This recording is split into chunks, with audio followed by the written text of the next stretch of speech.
Hi, I'm Aaron Marcus, and welcome back to the Acting and Modeling Success Summit. We have John Strawbridge with us right now, and John is an educator, an author, casting director with over 20 years experience in film, television, and theater.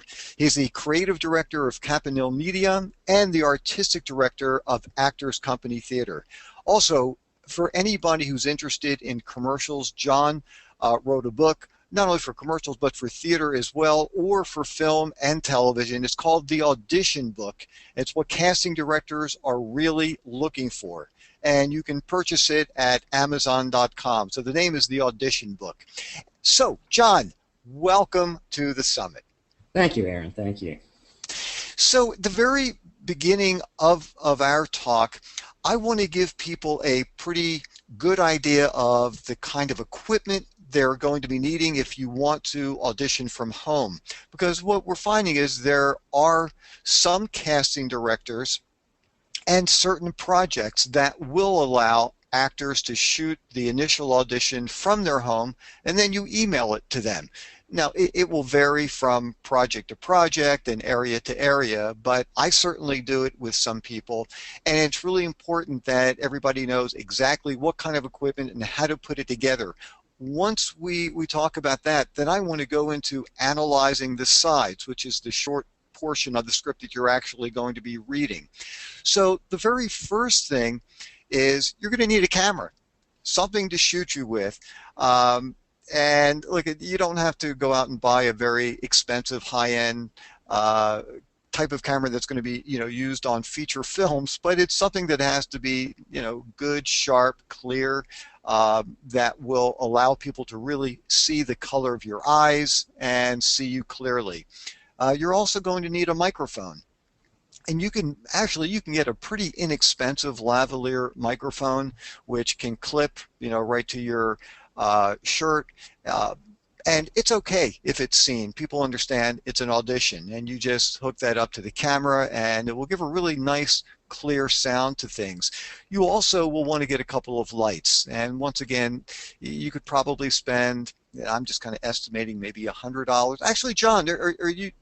I don't know if you've purchased any lights recently, but would you estimate, you can buy a light for $75, $100? Yeah, I think That would.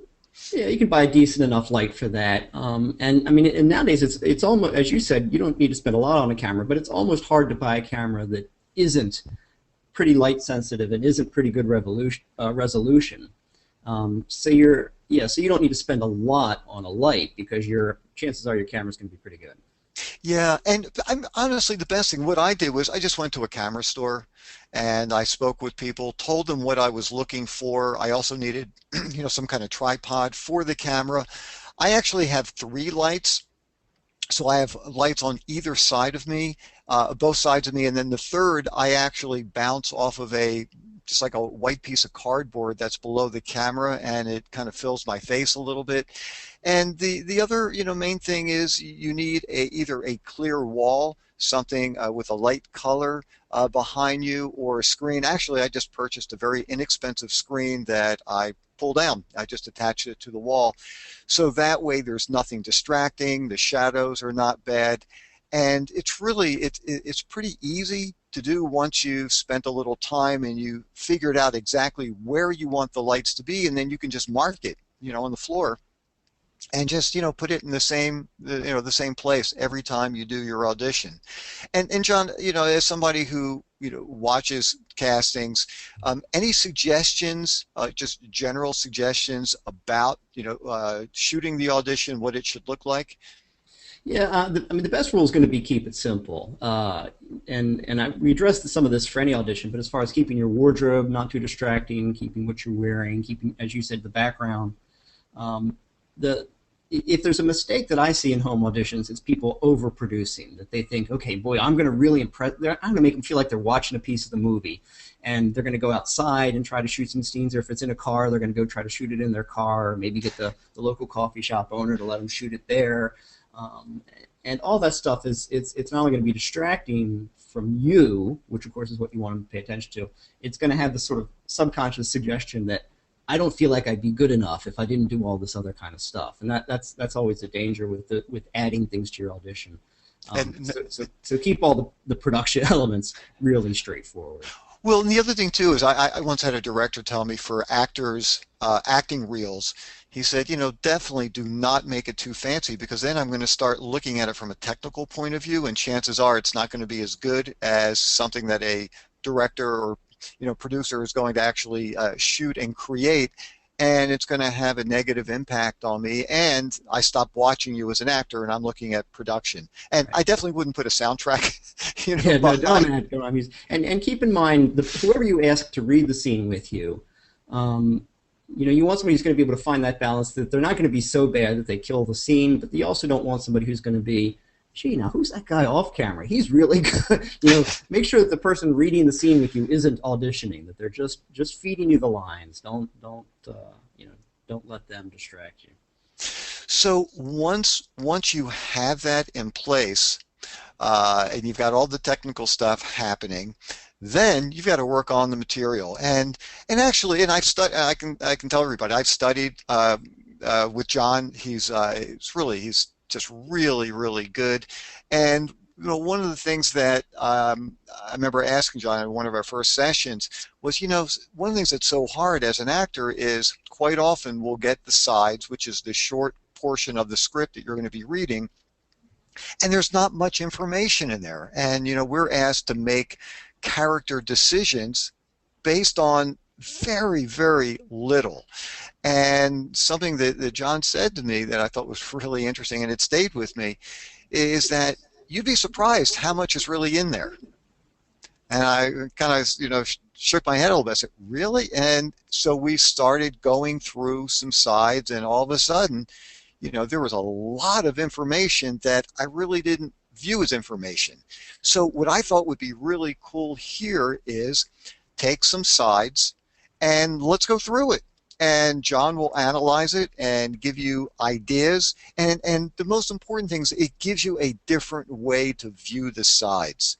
So what we're going to do is, and this is not going to be any kind of dramatic read here, we're just going to read the words just so you can see them. We'll scroll down, and then once we go through it, then we'll go back and John will talk about it and really give you a real sense of direction as to how to look at sides. So I guess we should really be looking at the very top, which is always a good idea to Yeah, start off with. yeah, And just to see, this is episode 104. So, this thing has been, first of all, we know it's a television show. yeah. It's Okay, not a let's say commercial. It's not a we can film. get into that afterwards. Oh, okay.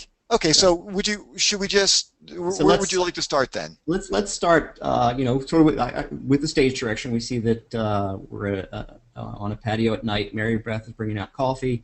Rand takes his cup and sip. Mary Beth blows in hers to cool it. A comfortable silence stretches into an uncomfortable silence. Okay, and so for this one, I'm going to be auditioning for Rand. Right. And so Okay, make me so Mary Beth. okay, so I'll start off. This is nice. Beats a poke in the eye. Well, I wish every night could be like this. Same old, same old. You wouldn't get bored. With what? A full stomach and a warm coffee with extra sugar, the sunset, the sounds of kids playing. Yeah, I guess it's a dream come true. It's a shame you couldn't have been here last night. The clouds were real low and pink. There was a break where a single ray of gold light just shot down like I don't know. It was pretty cool looking. Sounds like a winner. Sorry, I missed it. That's okay. Well, me too. So is this new job going to keep you late a lot? Hard to tell. I'm still kind of testing the waters. I feel like I have to make a good impression. Things are still kind of up in the air. Well, I hope that once it becomes routine, you'll be able to come home sooner. Let's hope. All right, and then they drink their coffee as the darkness closes in. All right, so let me go back to the top. Yeah, so let me and now we're going to talk about what you were talking about beforehand because you're such an apt pupil, you're getting right into it. But I just want to kind of give people my general philosophy because the what I often see actors doing, and it's perfectly understandable, is going straight for the lines and start digging into the lines and trying to figure out, how can I deliver this? What does this line mean? What's subtext? And the kind of approach that I try to teach people, and especially if you're auditioning from home and you're not going to get any kind of direction, you're not going to get any kind of influence from, so you have to be your own casting director.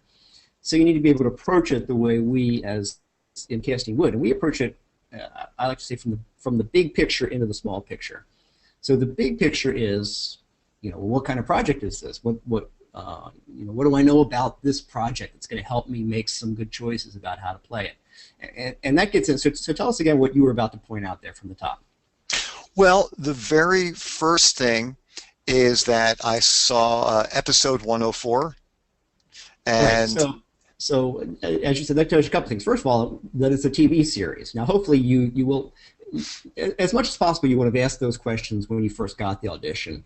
But if you didn't, or if you didn't get answers that helped, or if they just kind of sent you to some website to download the sides, the simple thing like knowing that it's a TV series versus a feature film, or if, for instance, you know that it's a TV series on Hallmark or on Oxygen Channel, that's going to give you a different kind of sense of the project than if it's on Spike TV or on Fox or the WB. Even what kind of network it's on. If you can find that out, if you can Google the title and learn a little bit about who's making the show and what their kind of style is, any of that information is going to give you a sense of what their style of filmmaking and their style of performance is.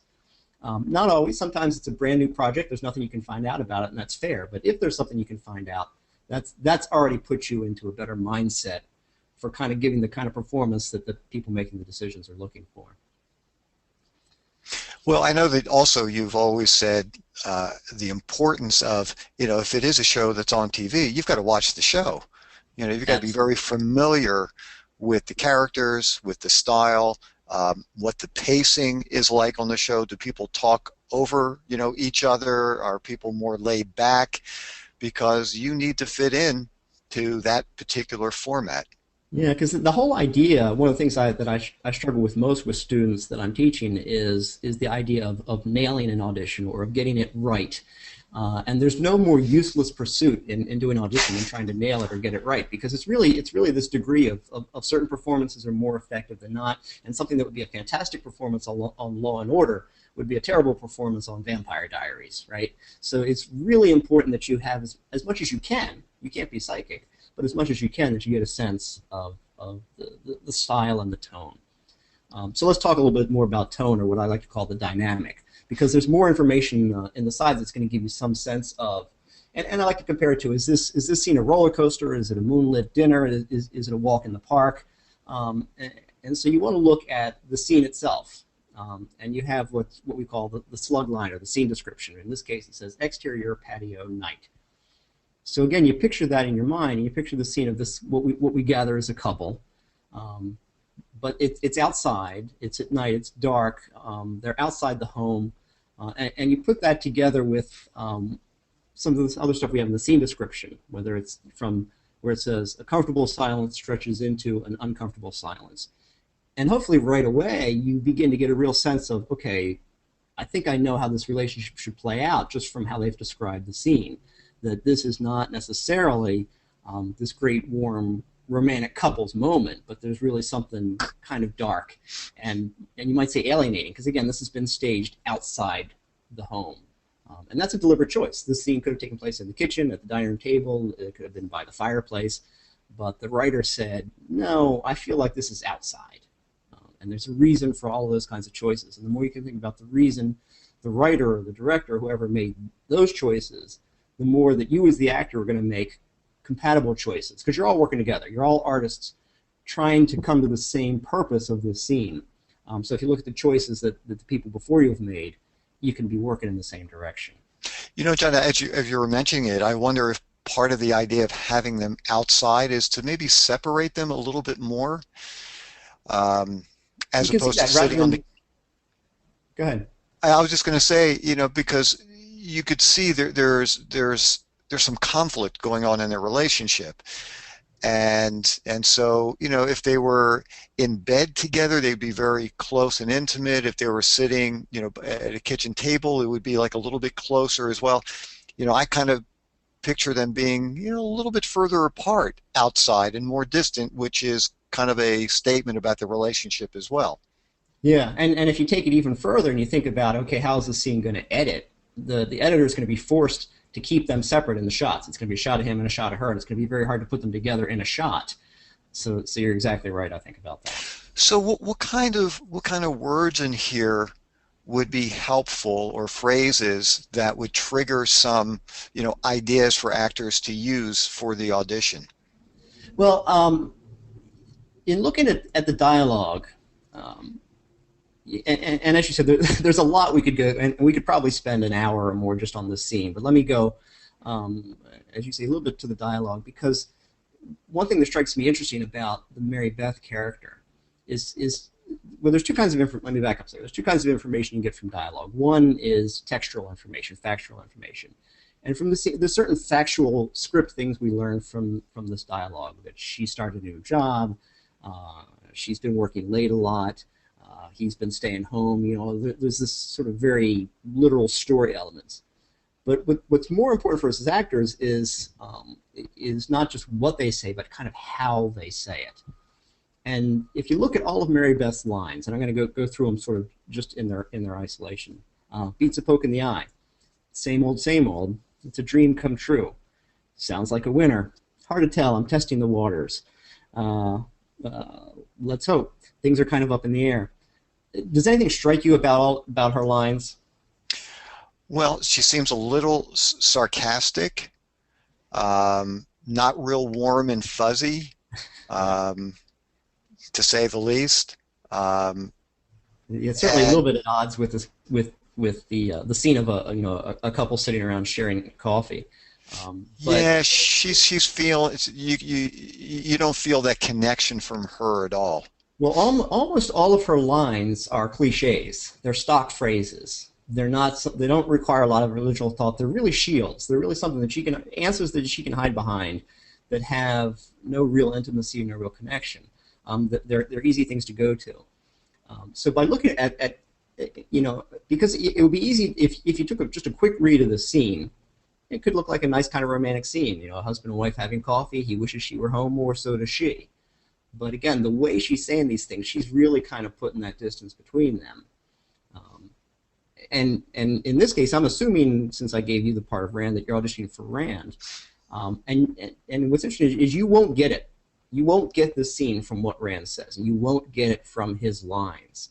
You'll only get this relationship. You'll only get what's really going on here if you look at how she responds to him, and how she kind of puts him off, and how she's kind of uh, hiding something, or hiding behind these lines.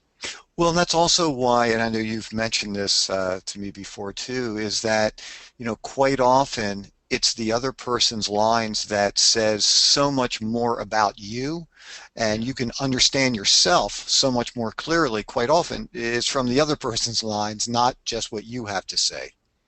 Yeah, because you're really, and that's for me the difference between playing a character and playing a role. Because in a role, through the whole course of a play or a movie or whatever, there's all kinds of facets of this person, and all kinds of emotions you're going to go through. But but but to play, I'm sorry, I'm getting this backwards. The character, the character is the broad essence of who a person is, and what their background is, and what their influences and their mindset. But the role varies from scene to scene. And in this case, Rand's role in this relationship is a very different thing than we might see Rand's role being if we had a scene of him at work, or of him at the grocery store, or with his buddies having a beer at the bar. So it's really essential that you look at the other character to understand your role in the relationship, in the scene. So then, as far as Rand's lines go, do you see him, or actually, well, maybe I should just ask, from her reaction, how would you translate some of Rand's lines into an action for the actor in their read? It's he's really when I talk about dynamic, it's almost he's sort of fishing. He's really trying to provoke a reaction in her, and so the more he's getting these kinds of stock answers, these kinds of non-responsive answers, I would see, though it appears like not a lot happens in this scene, though it appears kind of mild, it's really kind of ramping up for him, that the more he doesn't get any real response from her, the harder he's got to try as we work down to the bottom of the scene. There's one particular moment that would strike me, and as a casting director, it's the moment that I would be looking for in the actor to see whether they got it, whether they were getting who Rand was. And it's near the bottom. Rand has a line that says, "Me too. Is this job going to keep you a lot lately?" And if I read that line like that, "Me too, is this job going to keep you a lot late a lot?" it doesn't make sense. But there's a little mark in there that says a beat. And we've all seen that. And we've all probably, okay, a beat. 1, 2. and then we jump in. But how long you hold that beat is a lot less important than you saying, okay, hold on, why is that beat there? Why did somebody take the trouble to, in the middle of the line, and to connect that line, "Me too," with this entirely new thought, is this new job going to keep you late a lot? And what Rand thinks in that moment, and the leap that his mind makes from "Me too" to "is this new job going to," and for me, it's what I call building bridges. And for me as a performer, I'm going to have to try to build a bridge from "Me too" to "is this new job going to keep you late a lot?" And I'd have to build something like, me too. I wish she hadn't missed it. I hope she doesn't miss the next one. She's going to be late a lot. And then you come with your express thought, is this new job going to keep you late? So there's something like 3 different thoughts that happen in that beat. And that's the moment that I, as a casting director, am looking for what you do with as an actor. That's the interesting moment, because that's the crux to this relationship that this rest of the scene has kind of built to. When he's put all these things out there, nothing's happened, and then he's trying to kind of flat out ask it, almost flat out ask it. I mean, obviously the flat out would be, "So, are you having an affair?" But he gets as close as he can get, and that thought process is what I'd really be interested to see. And I guess what's really nice about, like, in that one moment, like you said earlier, there is no one right answer. There is no one right way of thinking what's happening in that person's head during that beat, because you can take that into a lot of different directions. Like, I'm never going to see my wife again, Right. and then, so is this really going to keep you late a lot? As if, I can't believe that this is how we're going to live our life. There are so many different ways that you can take it. Yeah, there's no one right, but there is one wrong way to do it, and the wrong way is to just blitz through it. The wrong way is just to count the beat and then just go on with the line, and to not take into account that the beat, the silence, is dialogue. Well, actually, John, and I know we're going to have to wrap this up. Would you mind reading it the wrong way? Excuse me, just so people could hear it? Yeah. Sure. Throw me Mary Beth's line. Yes, it sounds like a winner. I'm sorry I missed it. Me too. This new job going to keep you late a lot? Or even with let me do it again, and I'll even actually count the beat and still do it wrong. Great. Okay. Yes, that sounds like a winner. I'm sorry I missed it. Me too. This new job going to keep you late a lot? It's dead, right? There's just, yeah. Yeah. Okay, and then let me just throw you the line with a different approach to that beat. Hey, it sounds like a winner. I'm sorry I missed it. Yeah, me too. This new job is going to keep you late a lot. Wow. And again, the start, it's just like in sports that you need the right wind up and follow through. The running start that the right kind of thought in that beat gives you makes everything that comes after play differently. Wow. John, that was great. Hey, listen, we're going to have to, I agree, we could spend another hour or two just working on this, but there are some questions that have come in. I definitely want to get to some of those. So let me take a look and see. Okay, this is from Lori in North Carolina, and she wants to know, do you suggest people read their lines directly into the camera? Excellent question, because that's something that comes up a lot. It's something that I wish people would ask me when they're in my office. I don't. As a casting director, as a director, I'm looking to see how you as an actor would look in my project. And unless it's one of those really, really rare situations where you would be looking into the camera, if you're an on-camera narrator or a host or a newsreader. But other than that, I would find it distracting for you to be looking at me while you're doing the scene. So you'll get people who tell you the opposite, but from my perspective, no, I'd rather you look at the person you're doing the scene with. Yeah, I mean, everything that I've experienced, like you were saying, except for those brief exceptions, unless it's a TV commercial, but for any film or TV show, pretty much you're always going to be, looking at the reader. Hey, we've got Donnie from Ireland Right. who wants to know, do I have to memorize the script before recording it? No. Again, it's a good question to ask of the people you're auditioning for because again, different casting directors may have different strong opinions about that. And if they've said be memorized, then absolutely you need to do that. But 90% of the time, we're really just looking for performance. So I wouldn't have it memorized, but I would be familiar enough with it that that even if you suddenly drop the script in the middle, you could kind of go on with the sense of it. Um, and I want to clarify that a little bit because one of my objections to memorizing at this stage is that then I see an actor remembering a script rather than performing a script and acting a script. And people always think they're better at that than they are, but you really need to be rehearsed, and to be memorized, you need to have had it memorized for days and be rehearsed. So unless you're specifically told to be off book, you're not making a better impression to be off book. And I think also what some people are concerned with, if they're told that they can, have the script, that they're going to be holding it, either in front of their face or they're going to be looking down at the sides while the reader is reading back, or even when they're reading their own lines and not, being able to have their face seen. So, And that's a danger if indeed you do that. If you do in fact, hold your paper up like this, but it's easy enough for me to hold this, and I know on camera here you can't even see where I'm holding the script now, and then just it's like instead of turning my whole face down, I'm just taking my eyes down to the sides and I'm back up. So yeah, just keep it where you can see it, but it's not going to block you. And again, the idea is that you're not thinking about the sides, that you're not thinking about the script. Think about your character, think about your performance, think about that relationship, because that's what I, as a casting director, as a director, that's what I need to see in that video. It's not, we're there to test your and I'm not even going to say we're there to test your ability to act. We're there to test your ability to make choices, to understand a character, and to make choices, and to play out those choices. We've never once said, man, she's not much of an actor, but she sure can memorize. Let's hire her. Not going to happen.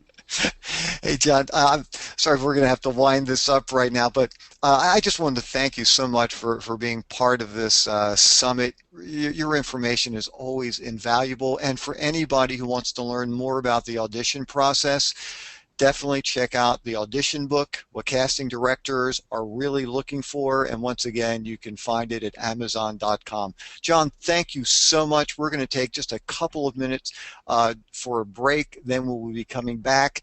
If there are any questions, or actually there were questions that we couldn't get to, I will definitely, I'll hang out after we finish today and just continue to answer any questions that you guys have. So, John, thank you so much again. Really appreciate it.